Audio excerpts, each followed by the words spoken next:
দেশের ইতিহাসে সফলতম ক্রিকেটার সাকিব আল হাসান প্রায় 2 বছর ধরে আছেন বাংলাদেশের বাইরে। আওয়ামী লীগ সরকারের সাবেক এই সংসদ সদস্য 2024 সালে তার দলের পতনের পর আর বাংলাদেশে ফিরতে পারেননি। এর মধ্যে বিএনপি ক্ষমতায় আসার পর সম্প্রতি সাকিবের দেশে ফেরা এবং বাংলাদেশ দলের হয়ে খেলার বিষয়টি আবারও আলোচনায় উঠে এসেছে। এমন আলোচনার মধ্যে খবর হলো সাকিব আল হাসান বাংলাদেশের সাবেক প্রধানমন্ত্রী ও আওয়ামী লীগের সভানেত্রী শেখ হাসিনার সাথে বৈঠক করেছেন।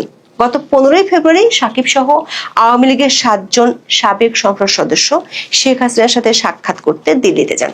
সাকিব ছাড়া বাকি 6 জনের মধ্যে মৌলভীবাজার, শেরপুর, লক্ষ্মীপুর এবং চুয়াডাঙ্গার 1 জন ও ময়মনসিংহের 2 জন সাবেক সংসদ সদস্য ছিলেন। বৈঠকে ছিলেন এমন 3 জন সাবেক সংসদ সদস্য দাবি করেছেন আলোচনায় আওয়ামী লীগের কার্যক্রমের উপর নিষেধাজ্ঞা ও দলটির ভবিষ্যৎ কর্মতৎপরতা নিয়ে আলোচনা হয়েছে। তাদের দাবি খুব শিগগিরই নিষেধাজ্ঞা তুলে নেয়ার দাবিতে আইনিসহ নানামুখী তৎপরতা শুরু করবে দলটি। প্রশ্ন হলো, বাংলাদেশের সাবেক স্পিকার শিরীন শারমিন চৌধুরীর মুক্তির পর রিফাইন্ড আওয়ামী লীগ গঠনের প্রচেষ্টা নিয়ে নানা মহলে আলোচনা শোনা যাচ্ছে। এরই মধ্যে শেখ হাসিনা সাকিব আল হাসান সহ 7 সাবেক এমপিকে দিল্লিতে ডেকে নিয়ে বৈঠক করলেন। এমন খবর আসলে কি বার্তা দেয়? বৈঠকে ছিলেন এমন কয়েকজন নেতা বলছেন আওয়ামী লীগ রিফাইন্ড হবে, মানে বড় রকমের পরিবর্তন দলটিতে আসতে যাচ্ছে, তবে সেটি শেখ হাসিনার নেতৃত্বেই হবে, এমন ধারণাই তারা বৈঠকে পেয়েছেন। অন্যদিকে দিল্লির পররাষ্ট্র মন্ত্রণালয়ের একটি সূত্র বলছে দিল্লিতে বাংলাদেশের পররাষ্ট্রমন্ত্রী খলিলুর রহমানের বৈঠকের সূত্র ধরে বেশ কয়েকটি গুরুত্বপূর্ণ ইস্যু নিয়ে ভারত ও বাংলাদেশের শীর্ষ পর্যায়ে আগামী মাসের প্রথম দিকে উচ্চ পর্যায়ের বৈঠক অনুষ্ঠিত হবে। সেই বৈঠকে পানি, সীমান্ত এবং বাণিজ্য সমস্যার সাথে শেখ হাসিনা ও আওয়ামী লীগ ইস্যু নিয়ে আলোচনা হবে। শিগগিরই যে এমন একটা বৈঠক হতে যাচ্ছে সে ইঙ্গিত 16 এপ্রিল দিল্লিতে ভারতের পররাষ্ট্র মন্ত্রণালয়ের নিয়মিত সংবাদ সম্মেলনে মুখপাত্র রণধীর জয়সওয়াল দিয়েছেন। বিস্তারিত জানতে চলুন যাওয়া যাক বিশ্লেষণ। ওয়ানডে কিংবা টি20 অথবা টেস্ট, যে ফর্মেটই হোক না কেন একসময় সাকিব আল হাসানকে ছাড়া বাংলাদেশ দল কল্পনাই করা যেত না, কারণ এই অলরাউন্ডার একসাথে 2 ক্রিকেটারের সার্ভিস দিতেন। 2024 সালের 5ই আগস্ট আওয়ামী লীগ সরকারের পতনের পর মাগুরা 1 আসনের সাবেক সংসদ সদস্য সাকিব আর বাংলাদেশে ফিরতে পারেননি। রাজনৈতিক পট পরিবর্তনের পর জাতীয় দলের হয়ে দেশের বাইরে 4টি টেস্ট খেলতে পেরেছিলেন তিনি। 2024 সালের অক্টোবরে দেশের মাঠে দক্ষিণ আফ্রিকার বিপক্ষে টেস্ট খেলে আন্তর্জাতিক ক্রিকেটকে বিদায় জানানোর ইচ্ছা ছিল তার। সেই ম্যাচ খেলতে দেশের পথে রওনাও দিয়েছিলেন তিনি, কিন্তু পরে নিরাপত্তার অজুহাতে তাকে থমকে যেতে হয় মাঝপথে। অভিযোগ আছে তখনকার অন্তর্বর্তী সরকার সাকিবকে দেশে ফিরতে দেয়নি। অন্তর্বর্তী সরকার ক্রীড়া উপদেষ্টা আসিফ মাহমুদ সজীব ভুঁইয়ার আপত্তির কারণে সাকিবের তখন দেশে ফেরা সম্ভব হয়নি। সেই থেকে সাকিবের ক্যারিয়ারের অনিশ্চয়তার দোলাচলে তুলছে। পরবর্তীতে নানা সময় বিভিন্ন সাক্ষাৎকারে এই অলরাউন্ডার বলেছেন দেশের মাঠ থেকেই তিনি ক্রিকেট ক্যারিয়ারের ইতি টানতে চান। সবশেষ বাংলাদেশের ইংরেজি দৈনিক দ্য ডেইলি স্টারকে একটি সাক্ষাৎকার দিয়েছিলেন দেশের ইতিহাসের সফলতম ক্রিকেটার সাকিব আল হাসান। সেই সাক্ষাৎকারে সাকিব জানিয়েছিলেন সর্বোচ্চ মঞ্চে খেলার তাড়না আগের মতোই আছে তার, আপাতত বাংলাদেশে ফিরে খেলতে চান। খেলার পাঠ শেষ হয়ে গেলে ফের রাজনীতিতে জড়িত হওয়ার ইচ্ছা আছে তার। বাংলাদেশের ক্রিকেট থেকে সাকিব গত 2 বছরে অনেক দূরে থাকলেও তাকে নিয়ে আলোচনা থেমেছিল না। সেই প্রসঙ্গের পালে আরো জোর হাওয়া লাগে গত জানুয়ারিতে। বিসিবি সেই সময় পরিচালনা পর্ষদের সভা শেষে তখনকার পরিচালক আমজাদ হোসেন জানিয়েছিলেন সাকিবকে আবার তারা জাতীয় দলের জন্য বিবেচনা করবেন।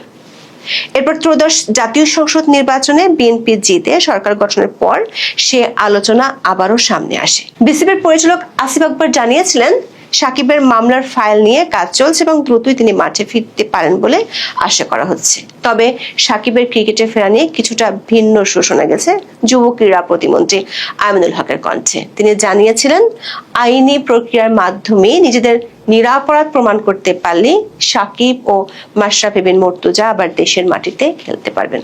তবে নিজের বিরুদ্ধে দায়ের হওয়া মামলাগুলো নিয়ে ডেইলি স্টারকে দেওয়া সাক্ষাৎকারে সোজা সাপটা মন্তব্য করেছেন সাকিব। বলেছেন বিচার প্রক্রিয়া কত দ্রুত শেষ হবে তা সিস্টেমের সদিচ্ছার বিষয়। তার মতে তার বিরুদ্ধে যে মামলাগুলো করা হয়েছে সেগুলো কোনো প্রমাণ নাই, কোনো ভিত্তি নেই, এটা সবাই বলছে, যা বিভিন্ন সংবাদ মাধ্যমে উঠে এসছে। বাংলাদেশের সিস্টেমে চাইলে দ্রুততম সময়ে শেষ করতে পারে, আবার অনেক সময় নিয়েও শেষ করতে পারে। এটা হচ্ছে সরকারের সদিচ্ছার বিষয়। দর্শক, সাকিবের বিরুদ্ধে যে ঘটনার জন্য হত্যা মামলা দায়ের করা হয়েছিল, সেই সময় তিনি কানাডায় টি10 ফ্রাঞ্চাইজি লিগ খেলছিলেন।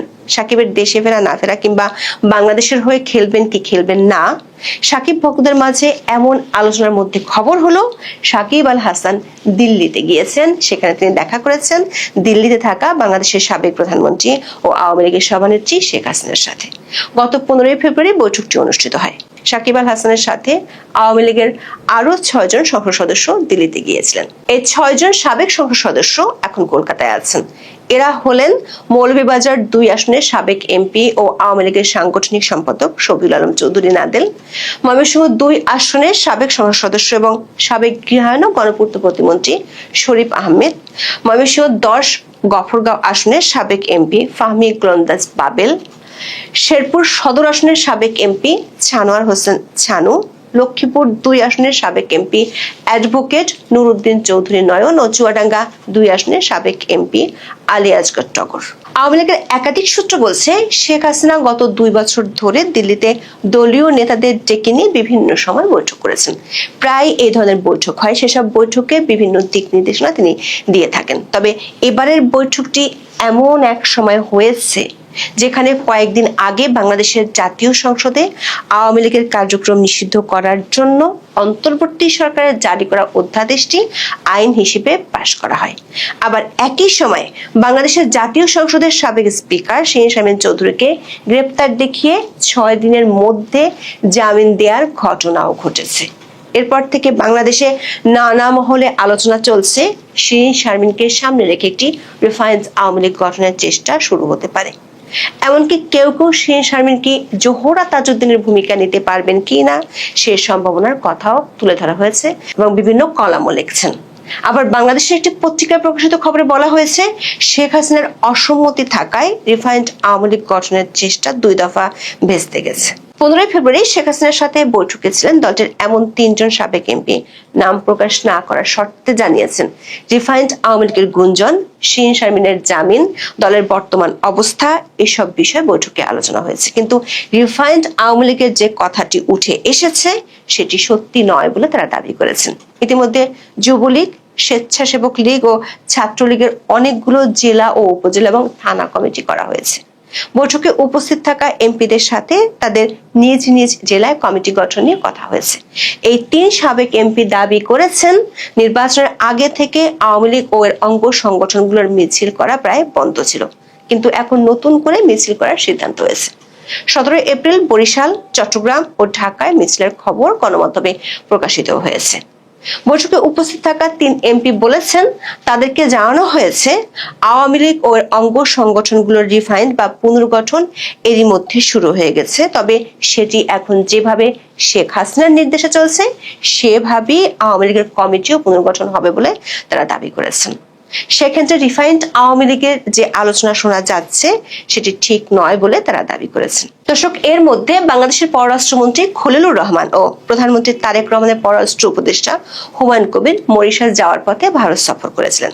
ভারতের পররাষ্ট্র মন্ত্রণালয়ের পক্ষ থেকে ঠিক কোন কোন বিষয় নিয়ে এই সফরে আলোচনা হয়েছিল তা জানানো হয়নি। তবে বাংলাদেশের পররাষ্ট্র মন্ত্রণালয়ের পক্ষ থেকে এই 2 দিনের সফরে গঙ্গা পানি চুক্তি, জ্বালানি সাহায্য সহ নানা ইস্যু নিয়ে আলোচনা হয়েছিল বলে জানানো হয়।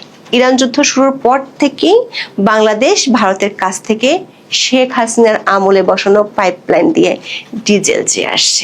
সব মিলে মার্চ থেকে এপ্রিলের 14 তারিখ পর্যন্ত ভারতের নুমালীগড় থেকে পার্বতীপুর রেলহেড ডিপোতে সর্বমোট 30,000 মেট্রিক টন ডিজেল এসেছে। সবশেষ গত 14 এপ্রিল ভারতের নুমালীগড় থেকে এই পাইপলাইনের মাধ্যমে 8,000 metric ton diesel Parbatipur railhead ডিপোতে এসেছে। খলিলুর রহমানের সফর নিয়ে বাংলাদেশের পক্ষ থেকে দাবি করা হয়, শেখ হাসিনাকে ফেরত দেওয়ার বিষয়টি আলোচনায় তোলা হয় বাংলাদেশের পক্ষ থেকে। এ নিয়ে ভারতের পক্ষ থেকে এতদিন আনুষ্ঠানিকভাবে কিছু বলা হয়নি।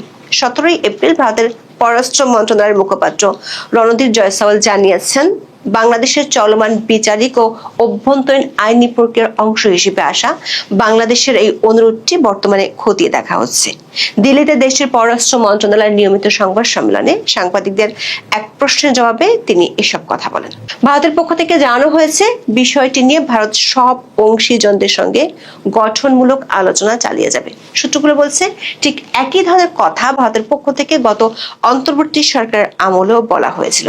গত বছরের 26শে নভেম্বর ঠিক একই প্রশ্নের জবাবে একই রকম উত্তর দিয়েছিলেন জয়সওয়াল। বলেছিলেন, নাগরিকত্ব ও আন্তর্জাতিক আইন অনুযায়ী এমন একটি অনুরোধ ভারতের বিচারিক ও কূটনৈতিক প্রক্রিয়ার মধ্য দিয়ে যাচাই করা হবে। জয়সওয়াল তখনও বলেছিলেন, তারা বাংলাদেশ থেকে এমন একটি অনুরোধ পেয়েছেন, বিষয়টি এখন খতিয়ে দেখা হচ্ছে। তারা সব স্টেক হোল্ডারের সঙ্গে গঠনমূলক আলোচনায় অংশ নেবেন। দিল্লির একাধিক সূত্র বলছে, শেখ হাসিনার প্রত্যাবর্তনের ইস্যুটির চেয়ে ভারতের কাছে গুরুত্বপূর্ণ হলো আওয়ামী লীগের কার্যক্রমের উপর নিষেধাজ্ঞার ইস্যুটি। 16 এপ্রিলের ব্রিফিংয়ে রণদীপ জয়সওয়াল সেই ইঙ্গিতে দিয়েছেন, বলছেন ভারত বাংলাদেশের সমস্ত ঘটনা প্রবাহ খুব নিবিড়ভাবে পর্যবেক্ষণ করছে। পররাষ্ট্রমন্ত্রী বাংলাদেশের বর্তমান সরকারের সঙ্গে গঠনমূলকভাবে কাজ করার এবং দ্বিপাক্ষিক সম্পর্ককে আরো শক্তিশালী করার ইচ্ছার কথা পুনর্ব্যক্ত করেছেন। জয়সওয়াল আশা করেছেন, উভয় পক্ষের বিস্তারিত মতামত ও অবস্থান জানতে শিগগিরই একটি আনুষ্ঠানিক বৈঠক অনুষ্ঠিত হবে। সূত্রগুলো বলছে, ভারতের পররাষ্ট্রমন্ত্রী এস জয়শঙ্করের সাথে বাংলাদেশের পররাষ্ট্রমন্ত্রী খলিলুর রহমানের বৈঠকের পরদিনই আওয়ামী লীগের কার্যক্রম নিষিদ্ধের আইনটি বাংলাদেশের সংসদে পাশ হয়। প্রশ্ন উঠেছে, অন্তর্বর্তী সরকারের আমলে যখন আওয়ামী লীগের কার্যক্রম নিষিদ্ধ করা হয়েছিল, তখন ভারতই প্রথম কোনো দেশ যারা আনুষ্ঠানিকভাবে এর বিরোধিতা করে প্রতিক্রিয়া জানিয়েছিল। তাহলে এবার কেন ভারত চুপ আছে? সূত্রগুলো বলছে, পশ্চিমবঙ্গের বিধানসভা নির্বাচনে ভোট গ্রহণ হবে 23 ও 29 এপ্রিল। এরপর মে মাসের শুরুর দিকে ভারত ও বাংলাদেশের শীর্ষ পর্যায়ের বৈঠক অনুষ্ঠিত হতে পারে। সেই বৈঠকে ভারতের পক্ষ থেকে এ বিষয়ে বিস্তারিত জানানো হতে পারে। পশ্চিমবঙ্গের নির্বাচনে যেহেতু বাংলাদেশ একটা বড় ইস্যু, সে কারণে ভারত এখন বাংলাদেশ ইস্যুতে কোনো বার্তা দিতে চায় না।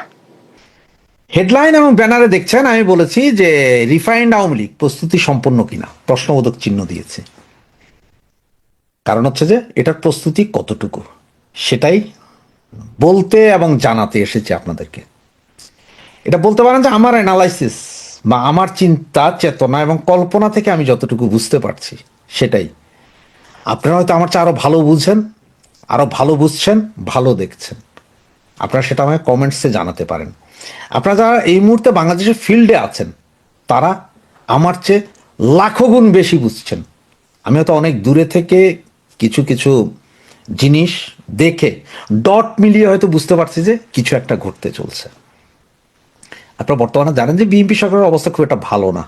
বিভিন্ন বিষয় আছে, সামনে একটা আন্দোলন হইতে পারে, ডিপ স্টেটের খেলা এখনো পূর্ণ হয়নি, এগুলো যেমন আছে, তেমনি আওয়ামী লীগের বিষয়ে কি করা হবে সেই জন্য আপনারা দেখেছেন যে বারবার ইলেকশনের আগে একবার একটা কুসুম কুসুম ভালোবাসা আওয়ামী লীগের কথা বলা হয়েছে, এখন আবার বলা হচ্ছে একটা পরিচ্ছন্ন আওয়ামী লীগের কথা, যারা কোনো দোষ করে নাই, যারা কিছুই করে নাই, এরকম আওয়ামী লীগের কথা।